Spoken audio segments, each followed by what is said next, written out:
masalah nasab. Pesan saya, tolong sikapi ini dengan hati yang tenang, dengan pikiran yang jernih, ya, karena hal ini sudah meluncur di kalangan masyarakat bahwa adanya menurut Ki Haji Ihmaduddin Utsman berdasarkan penelitian ilmu nasab dari abad 4, 5, 6, 7, 8 itu tidak ada yang namanya Ubaidillah sebagai anak Ahmad bin Isa, yaitu turunan Rasulullah. Secara filologi, ilmu sejarah kemanusiaan, tidak ada bahwa orang Yaman itu adalah orang Arab, bukan orang Arab. Secara genetika terbukti bahwa kaum Ba'alawi genetikanya haplogrupnya G. Nah, ini dari 3 sains pengetahuan ini jelaslah bahwa sampai saat ini terkonfirmasi dari 3 ilmu ini bahwa kaum Ba'alawi bukan turunan Rasulullah SAW. Ulama dunia itu di Mesir dari tahun 2009 itu, di Yaman, di Yordania pun beberapa ulama sudah mengatakan bahwasanya silsilah Ba'alawi sampai ke Rasulullah batal. Lah kita masih mukhtalafun fi. Enak toh? Ya, untung saja kemarin itu ketika kita kumpul di Benda Kerep, kita tidak buka kitab Al-Ghuror. Wow, kalau kita buka kitab Al-Ghuror, makin tidak masuk akal tentang silsilah Ba'alawi sampai ke Rasulullah Muhammad sallallahu alaihi wasallam. Ini nggak masuk akalnya di mana? Bayangkan, pada halaman 115 di dalam kitab tersebut, penentuan nasab Ba'alawi sampai ke Rasulullah itu hanya ditentukan melalui mimpi.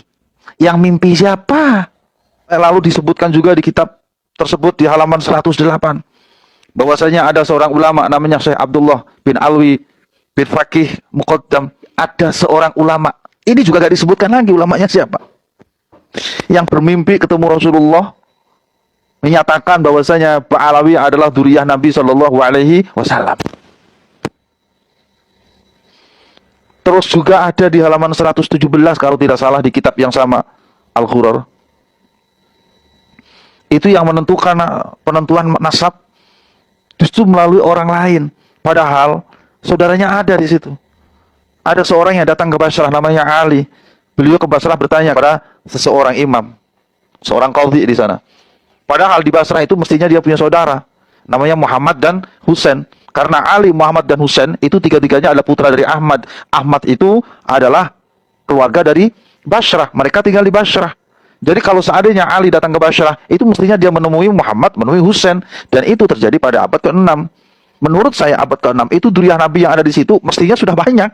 Kenapa tidak menemukan satupun dari saudaranya? Bahkan nanyanya kepada seorang imam yang itu orang lain, bukan dari dzurriyyah Nabi atau bukan dari dzurriyyah mereka. Jadi sesuatu yang menurut saya mestinya tidak ada diadakan di kitab Al-Ghuror itu. Dan sampean Kang, boleh baca nanti. Kitab ini itu yang menulisnya justru dari Bani Ba'alawi sendiri. Siapa?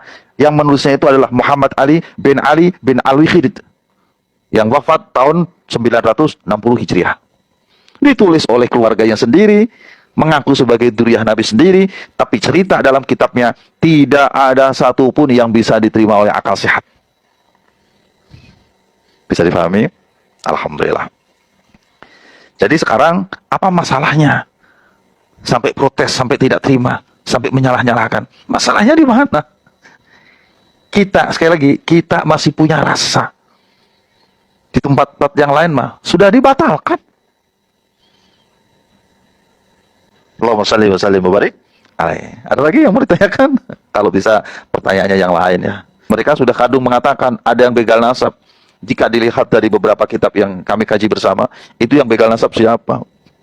Bisa jadi pihak orang yang mengatakan begal nasab itu yang membegal nasabnya sendiri. Sekarang kan tinggal bertanya, bagaimana nasibnya yang nasabnya terbegal? Masya Allah, kebayang tidak? Alhamdulillah, kita masih menjadi orang-orang yang hidup di Indonesia. Masih baik semua kita ini. Allahumma shalli wa sallim wa barik alaihi.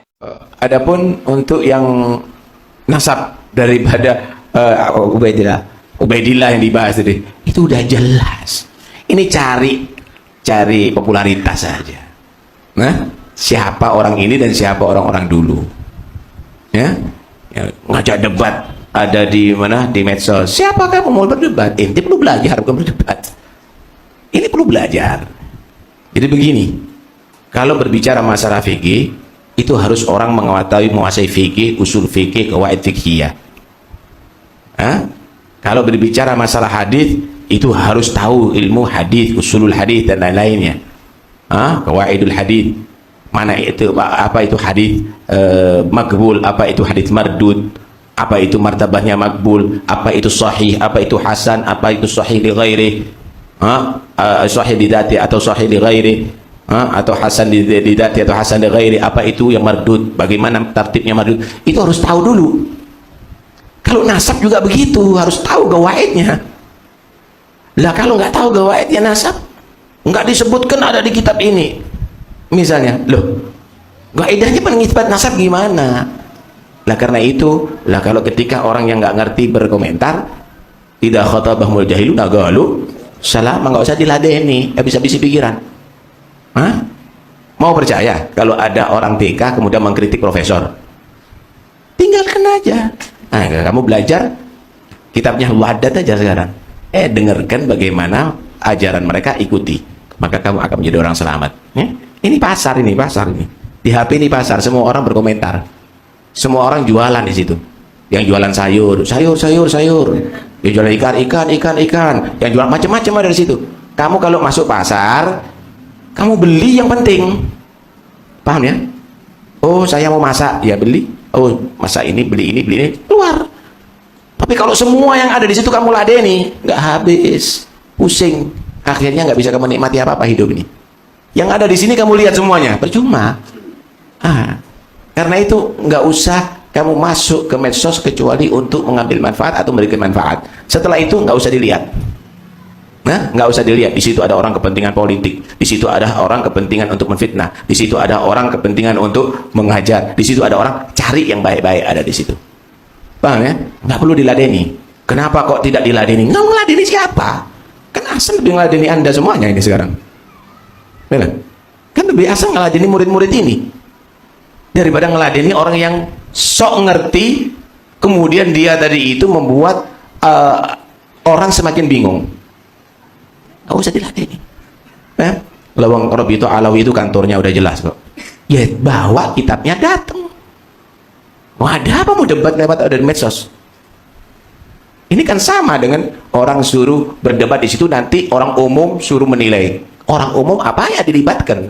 Karena itu tadi itu dikatakan, ajari orang umum ini untuk mengamalkan ilmu yang wajib. Wudhunya, sholatnya, dzikirnya. Nggak usah urusan gini-gini. Nggak akan selesai. Paham? Ya, jadi nggak usah digobres. Ini nggak apa-apa, tak kasih gambaran ya, tak kasih gambaran. Tahu jangkrik nggak? Jangkrik dikasih mic, dikasih salon gede. Paham ya? Orang yang nggak tahu dipikir ada raksasa ini, suaranya keras.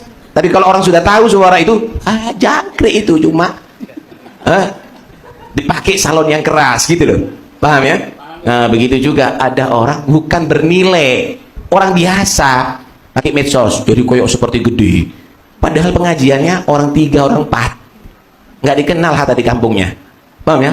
Seperti gede, tapi orang yang tahu ini bukan ilmiah, ini jangkrik ini ya, ini kecil, ini bukan raksasa ini. Paham ya? Nggak usah diladenin itu ya. Ada apa kita mau bingung ya? Enggak. Ada yang lain? Ya ikhwani, saya akan pulang setelah ini. Tolong sampaikan himbauan saya ini. Teriakkan di anak istri Anda, teriakkan di keluarga Anda, di majelis-majelis Anda, di masjid-masjid Anda, bahwa anak cucu Nabi Muhammad sedang diberi ujian oleh Allah Subhanahu wa Ta'ala. Ujian yang luar biasa, bukan menusuk badan tetapi menusuk perasaan. Satu cucu Nabi disakiti, satu ya akhi, satu saja cucu Nabi disakiti. Yang menangis Nabi besar Muhammad sallallahu alaihi wasallam, yang menangis Sayyidatuna Fatimah Zahra, yang menangis Sayyidah Khadijah Al-Kubra, apalagi ini jami'ul habaib, jami'. Wala haula wala quwwata illa billah. Saya tidak pernah terfikir di kepala saya akan terjadi hal ini. Wala haula wala quwwata illa billah. Tapi ada tafsiran bagus dari Sayyidina Habib Umar bin Hafidh. Saya dengar dari murid beliau di Tegal, Al-Ustaz Saleh Al-Atas. Katanya Habib Umar ngomong begini, yang terjadi di Habaib Indonesia ini itu manifestasi dari qauluhu ta'ala, Innama yuridullah liyudhiba ankum rijsa ahlal bait wa yutahhirukum tathhira. Jadi Allah membersihkan para habaib ya dengan cacian berjamaah ini. Tapi ini berjamaahnya pagi, siang, sore. Malam mau bangun tidur yang dibuka itu. Ya Allah. Kalau nanti zaman pencacian habaib ini habis, sudah habis, saya yakinnya anak cucu Nabi Muhammad dimanapun mereka berada akan bangun dengan rohani yang bersih.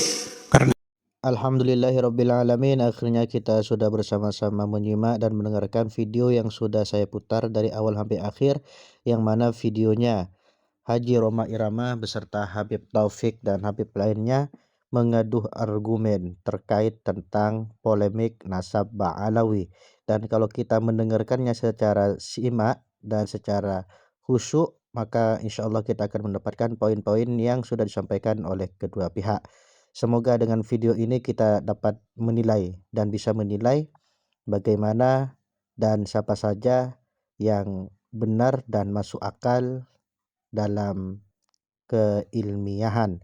Dan semoga dengan adanya video ini kita berdoa kepada Allah Subhanahu wa taala, semoga ulama kita, para habaib, para kiai, para ustadz, Allah berikan pelindungan agar dijauhkan dari orang-orang yang ingin mengadu domba agar Indonesia terpecah belah. Mungkin cukup sekian video pada kali ini. Mohon maaf apabila banyak sekali kekurangan dan kekhilafan. Dan akhirnya wassalamualaikum warahmatullahi wabarakatuh.